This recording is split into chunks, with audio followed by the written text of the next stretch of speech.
No vídeo da semana passada, eu pedi para que vocês me dissessem se alguém aqui teria interesse em dicas para a prova de inglês no Enem. E para minha surpresa, muitas pessoas pediram sim, queremos dicas para o Enem. Então, por isso, como a gente está no mês de outubro e faltam poucos dias para o Enem mesmo, falta menos de um mês, eu decidi dar algumas dicas bem práticas e bem direcionadas ao Enem. No vídeo de hoje, eu vou falar um pouquinho sobre como é a prova do Enem de língua estrangeira, né, mais especificamente do inglês. E além disso, eu vou dar algumas dicas bem práticas de leitura, para que você consiga realizar as tarefas de interpretação de texto, que são bem características da prova do Enem. Então, na verdade, essas dicas são úteis para quem quer fazer vestibular ou Enem, né, porque tem muita leitura, mas também pode servir para qualquer pessoa que tem interesse em melhorar a sua habilidade de leitura numa língua estrangeira. Ou então falando especificamente sobre a prova do Enem de língua estrangeira. Então você pode escolher entre inglês e espanhol, e essa prova contém apenas 5 perguntas. Mas essas 5 perguntas podem te ajudar muito no resultado geral, ou também podem te prejudicar, né? Então, apesar de ser um número pequeno, é muito importante que você consiga realizar com sucesso essas questões também. Falando da prova de inglês, o foco está na interpretação de textos. Não foi-se o tempo que as provas do Enem e do vestibular eram focadas assim na decoreba de regras gramaticais. Então, hoje em dia, a habilidade mais pedida é a habilidade de interpretação. Mas isso não significa que você não deva estudar gramática ou você não deva saber gramática. A questão é, a pergunta não vai ser uma pergunta de gramática. A gramática que você vai estudar, a gramática que você sabe já, ela vai te ajudar na interpretação dos textos, entendeu? E os textos que aparecem no Enem não são somente, assim, textos de artigos. Então, na história do Enem já houve questões com poemas, já houve questões com músicas, cartoons e charges, tirinhas, anúncios publicitários, enfim, são vários gêneros textuais e você tem que estar preparado para responder cada uma dessas questões. Mas então, como ler um texto? Tem alguma técnica? Bom, então eu vou dar uma sugestão de uma técnica muito comum, que é baseada em 2 passos. O primeiro passo é skimming e o segundo passo é scanning. Então, o que é skimming? Você está ali com o texto na sua frente, a primeira coisa que você vai fazer é skim the text, ou seja, dar uma olhada geral sobre o que esse texto fala. Então, nessa primeira leitura rápida do texto, você vai primeiramente ler com atenção o título desse texto, a fonte, e prestar atenção também se tem alguma figura ali que vai te ajudar a entender sobre o que é esse texto. Então, essa primeira leitura, você vai passar os olhos por todo o texto para pegar a ideia geral dele. E depois que você passar os olhos pelo texto, você deve se perguntar assim, tá, o que eu acabei de ler? Isso aqui é uma crítica? Isso aqui é um artigo? É uma propaganda? Isso aqui é uma música? Enfim, tudo isso você deve saber já nessa leitura geral, que deve ser bem rápida. Aí, depois dessa leitura geral, você vai lá e vê o que a pergunta está pedindo sobre esse texto. Você vai ler a pergunta e aí sim você vai scan the text. Então, essa técnica de scanning é como se fosse um scanner, que você coloca lá o documento e o scanner passa devagarzinho, pegando cada detalhe do texto para escanear, né?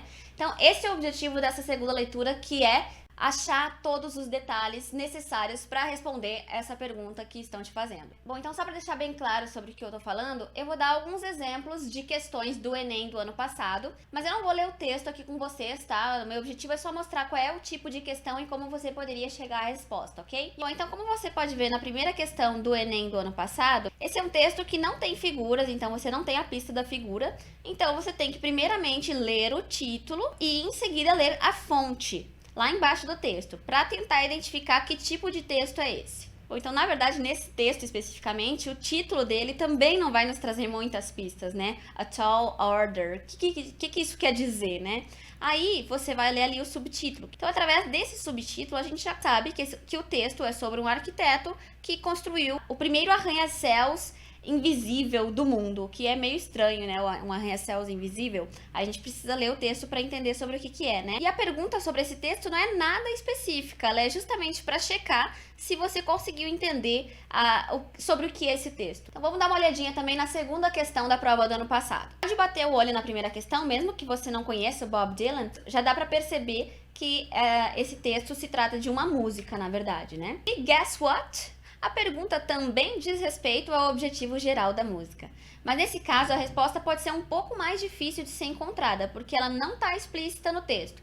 Então, Então, cabe ao leitor, você, interpretá-la e eliminar questões que não fazem sentido algum até chegar à resposta correta. Então, vai eliminando até chegar aquelas duas questões, assim, que bate aquela dúvida, mas que aí, através de uma leitura cuidadosa, você consegue marcar a opção correta. A prova do ano passado, de 2014, ela também contém uma pergunta a respeito de um poema e uma pergunta a respeito de um site na internet. Então aí vocês podem ver a importância de você se preparar para todos os tipos de texto que poderiam aparecer numa prova como esta. Então a prova do Enem tem mostrado tradicionalmente que o objetivo é você interpretar diversos gêneros textuais. E aí você deve estar se perguntando, mas como que eu me preparo para isso? Além de estudar alguns tópicos assim de gramática, de vocabulário que eu vou mencionar aqui no final do vídeo, a melhor forma de se preparar para uma prova de leitura é lendo. Então leia muito assuntos atuais, procure artigos na internet e vá traduzindo aquelas palavras que você acha que são super importantes para entender no texto e que você ainda não sabe.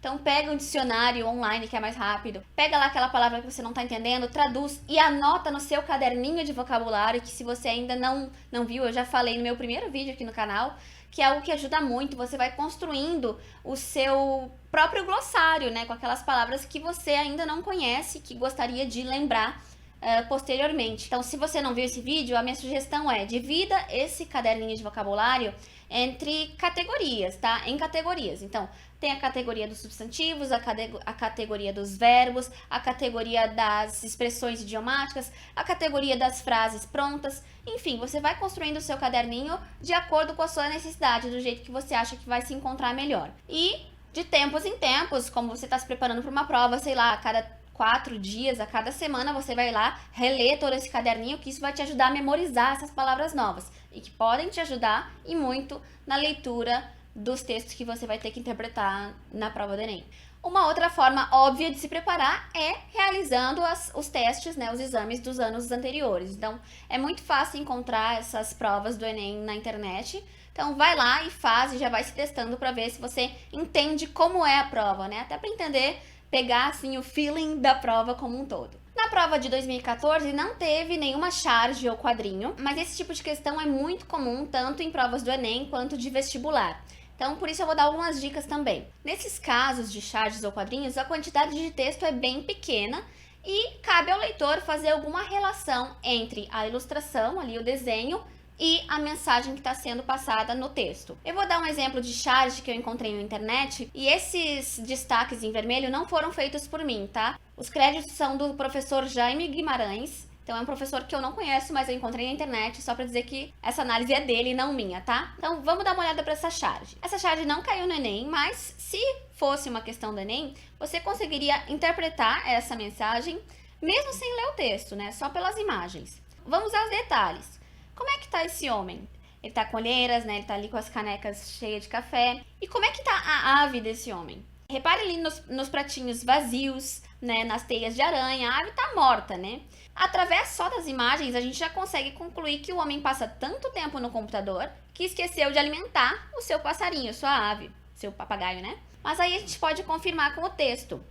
O texto diz: Look, Polly, it says that people who spend too much time online neglect their other relationships. Então aí sim fica fácil de perceber que essa charge é uma crítica contra o uso exagerado da internet nos dias atuais. Bom, então esses foram alguns exemplos que eu trouxe hoje para vocês. E além da leitura, o que eu posso estudar para me ajudar na leitura? Eu acho importante estudar algumas possíveis armadilhas, como os falsos cognatos. Então o que são falsos cognatos? São palavras que em inglês, por exemplo, que se parecem muito com as palavras do português, mas que não têm um significado, que têm um significado completamente diferente. Então elas podem totalmente enviesar a tua interpretação de um texto. Então tem várias listas de falsos cognatos na internet, não é difícil de achar, mas eu vou fazer um vídeo em seguida sobre isso e vou linkar ele aqui ou aqui, nunca sei onde fica a bolinha ali dos cards, mas assim que eu fizer ele vai estar indicado aqui nesse vídeo, daí você já pode terminar esse vídeo e assistir o vídeo dos falsos cognatos. Além disso, eu acho bem importante estudar connectors, que são palavras que ligam ideias num texto. Então no português a gente tem, por exemplo, mas, contudo, entretanto, além disso. Então essas palavras são assim fundamentais para que você consiga entender a relação entre as sentenças e o significado do texto como um todo. Então eu também vou fazer um vídeo sobre isso e vou deixar linkado aqui assim que ele estiver pronto. Espero que vocês tenham gostado das dicas de leitura que eu deixei nesse vídeo e espero que vocês todos estudem bastante, quem está se preparando para o Enem, e que arrasem na prova.